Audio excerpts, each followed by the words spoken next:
One, a couple of weeks ago I came here as an Oregon duck. Some of the time I was here I was roasted duck, and I'm leaving as a lame duck. I wanted to report tonight to the council and to the community on the status of public and private projects in the downtown. There's been some community comment and commentary about the public projects, their budgets, the timelines, and future impacts. It was 4 years ago next week that the council considered proposal to make First Street a great street.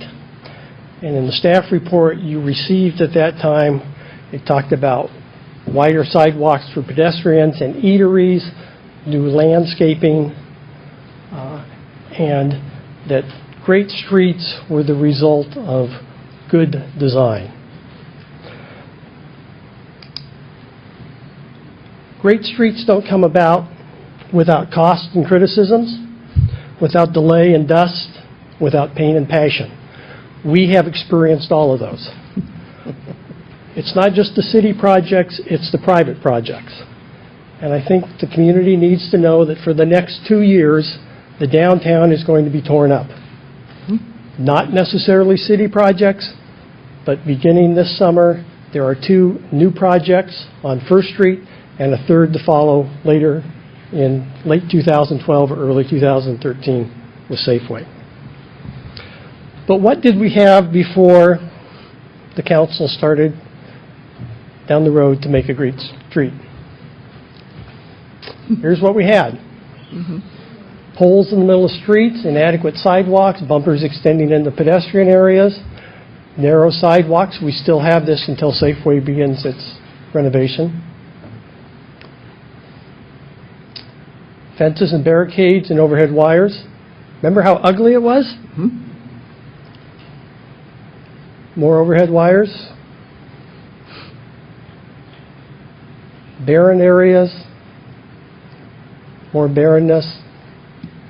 Inadequate ADA accessibility. Fire hydrants that protruded points into the kneecap areas. We had inadequate draining at intersections downtown. We had pinch points where buildings and poles restricted pedestrian access. We had old buildings. So where are we 4 years later?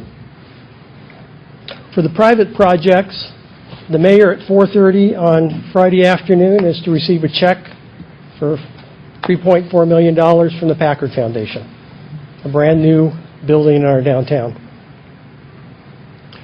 Safeway is going to begin its demolition right after Christmas this year or early January 2013. Randy Lamb has secured financing for 100 First Street. He's been dealing with the staff and the private utilities to get that project going. The timeline is summer demolition, early autumn excavation, and begin the forming this winter for the walls to the underground garage. First in Main, David Cornfield, Paul Bosman and I spent yesterday morning with Jeff Morris and his architects, and he will resubmit his plan this Friday. It's tentatively scheduled to go to A&S in May, Planning Commission in June, Council in July. 396 3rd Street, the framing's under construction. 243rd Street, I'm sorry, 1st Street. 243rd Street is under construction. How about the public projects? Get some of those.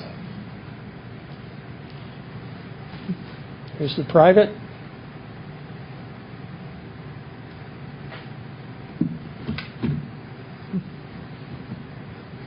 The San Antonio Road repaving project is completed, came in under budget.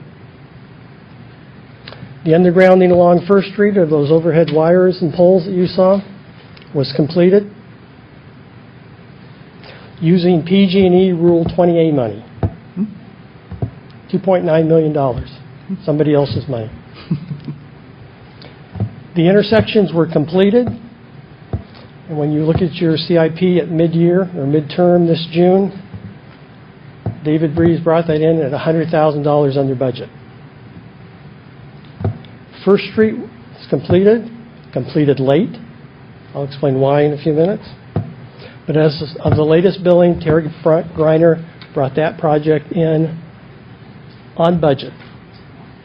Except as council knows, we're in discussions with the contractor and the engineering company about some issues on some of the survey matters.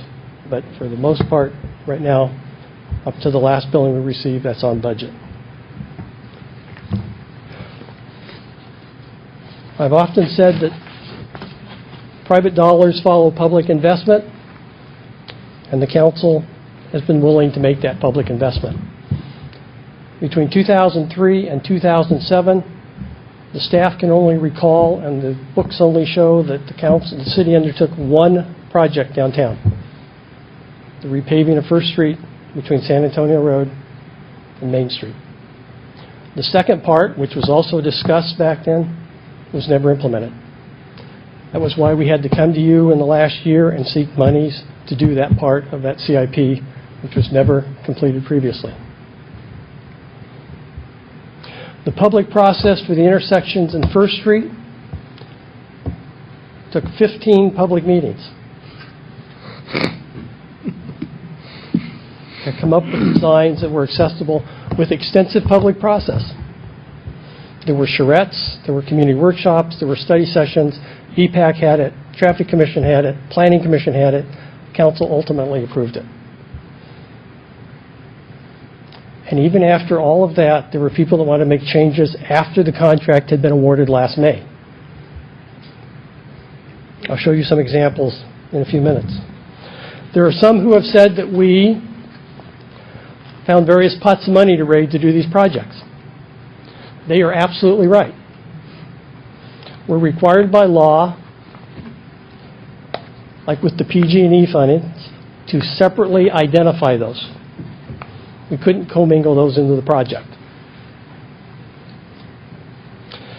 There are some who think that we spent $10.3 million so far. They are wrong. For the 5 years between 2008 and 2013, the council has approved in the CIP, which is updated every quarter and is on the web page for everyone to see, $10.6 million, of which 30% is somebody else's money.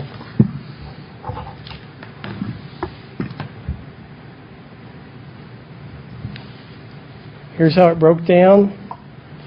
The design was $608,000. The intersections were $1.7. First Street was $2.3.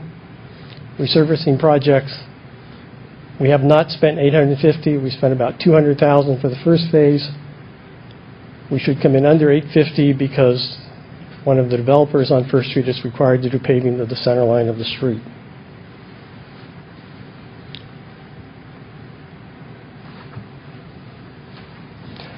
So why did it take longer? It wasn't some sinister plot that was crafted by public officials and bureaucrats in City Hall.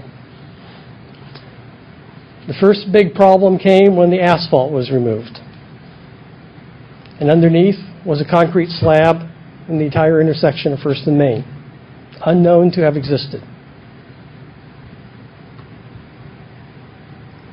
There were elements of the survey which were inaccurate and had to be corrected regarding the bump outs at the intersections. 2 sewer manholes were too high. So we had to stop, remove them, lower them, and then proceed from that point. There was a water line that was inaccurately portrayed on the plans. So we had to notify Cal Water. We had to wait till Cal Water could mobilize the crew and schedule us in their program. And so in essence, the project stopped until Cal Water could come and fix the water issue. We had a new property owner who purchased the property after the process was underway for the design. They wanted a design on their corner different than what had been negotiated with the previous owner. We have a better project because of their effort. but it took time to redesign and re-engineer before we could move forward. The council was receptive to that property owner wanting to have something different, and the council should not be criticized for giving that property owner the opportunity to have what they want in front of their store. But it took time. The contract was awarded on May 24th of last year. Contractor mobilized in June, began demolition, and soon thereafter, so as not to run into the Palo Alto, California Avenue tree debacle, we posted the sycamore trees. They were going to be coming down. That was what the plan was. Council knows you started to receive petitions and emails to save the trees. So you scheduled a special meeting on August 3rd of last year, and you responded to your citizens. You said, save a couple of those trees.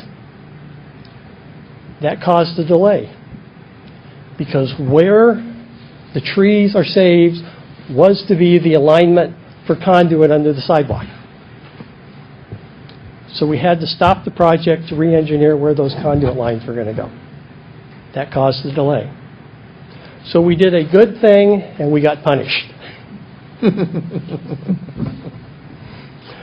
Finally, the last delays came because on January 19th, the city informed PG&E that we were ready to have the power lines activated for the utility poles, the street lights, and to have the power ready for the street lights and the irrigation system.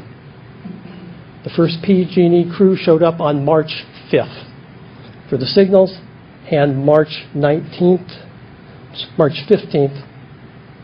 for the rest of the electrical system. 2 months later.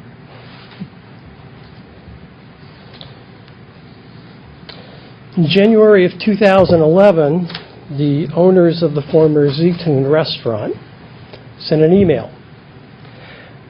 And it said in part that they were closing the restaurant because, quote, the economy slowed and the Los Altos downtown revitalization we had hoped never materialized. I wish they had had one more year. Through private efforts, through Passerell's efforts, through the city's efforts, the downtown is coming back. My mentor once told me that if you're about to go into a bruising battle on the evolution of a downtown, that, quote, when you get ready to move ahead, you're going to be dragging along a lot of people who don't share or don't even have the vision. This is public life. So I want to thank you for your support, not only these past 5 years, but the past 4 years, because we have had a struggle. We have had a vision, and you brought that vision about, and that vision will be fulfilled in the next 2 years.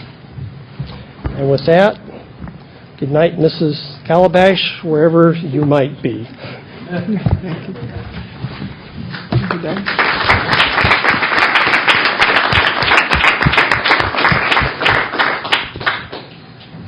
Good.